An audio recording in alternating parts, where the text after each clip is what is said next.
According to a study performed in Britain, people spend 11 hours a week putting things off. That's 24 days a year spent procrastinating. Can you imagine what you would do if you got an extra month this year? Now, quitting procrastinating though is easier said than done. So what do we do to actually learn to focus and start getting more things done? In today's video, I'm sharing 3 easy ways that you can stop procrastinating and start getting more things done. Hey guys, Steph Crowder from CourageandClarity.com here. I am a business strategist and educator for online business builders, helping you balance the head and heart of entrepreneurship so you can take your next best step. In order to share some solutions to our most common procrastination woes, I'm going to be sharing 3 common procrastination problems that I'm guessing you might be all too familiar with. Problem number 1, you're so overwhelmed with all of the things in your head, it leads you to do nothing at all. Here's the funny thing about procrastination.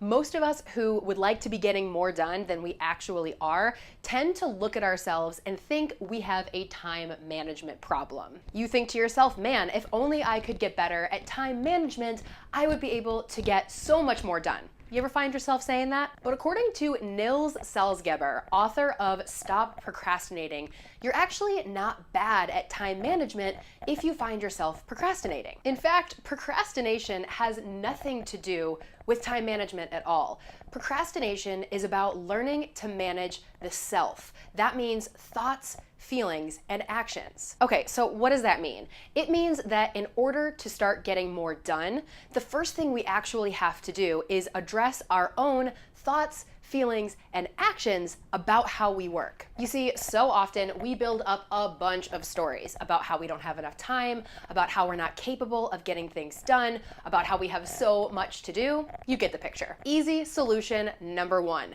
brain dump every task that you can possibly think of working on right now. This is my all-time favorite quick drill to bust out of stalling mode and learn to get down to work. Set a timer for 10 minutes. Grab a piece of paper, a notebook, or a blank Google document and write down every teeny tiny thing that you could possibly think of working on, from checking your email, to washing the dishes in the sink, to planning your kid's birthday party. Speaking of kid's birthday party, I should probably be working on that. Keep going until you can't possibly think of one more task that you could work on today. You want to fully empty your brain of all of the possible things that you could be doing. Now here's the magic of this exercise. It actually doesn't matter if you just wrote down enough words to compose the next great American novel. The idea isn't even to tackle all of this stuff. The power of this exercise is all of those ideas that were previously running around in your head like a bunch of squirrels in a paper bag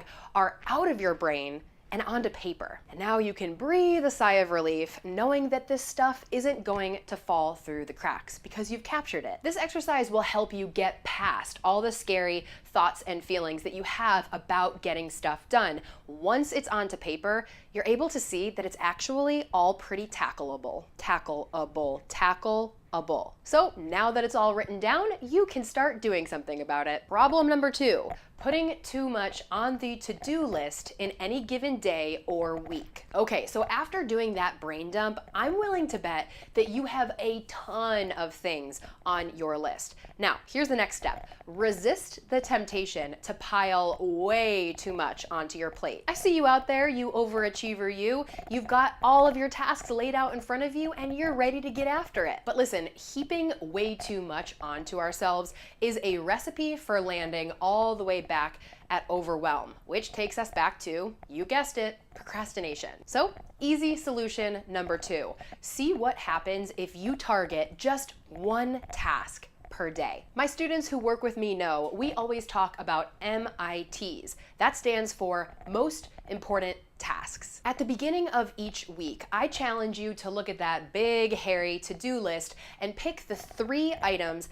that you believe would move your business forward the fastest if you tackled them in the next week. My favorite way to select these top 3 most important tasks for your week is to fast forward till Friday. Think of yourself standing in your kitchen, favorite beverage in hand. I want you to imagine everything in this next week totally goes off the rails and you're only able to get 3 things done.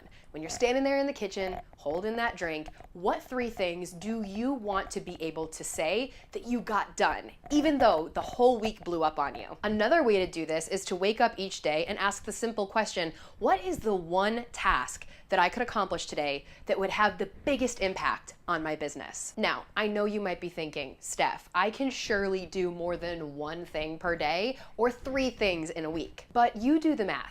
If you get 3 things done a week, that would be 12 major tasks for your business in the next month. If you ratchet that up to 1 thing a day, that could be as many as 30 completed tasks in the next month. I don't know about you, but 12 to 30 hard-hitting, impactful business tasks completed in the next month sounds pretty awesome to me. So set yourself up to win here. If you complete 1 task in a day with ease, then go you gold medal productivity superstar. Move on to another task and consider it a bonus for the day. Can you see how this way of thinking takes you from being a loser who's always behind, who always has more to do, to a winner who's actually ahead of the curve? That mental aspect is absolutely huge to keep you moving forward. It's all in the attitude. Problem number 3, giving ourselves too much time to complete tasks. Okay, so this one's super interesting, and I have to credit Brooke Castillo for turning me on to this idea. In episode 217 of Amy Porterfield's Marketing Made Easy podcast,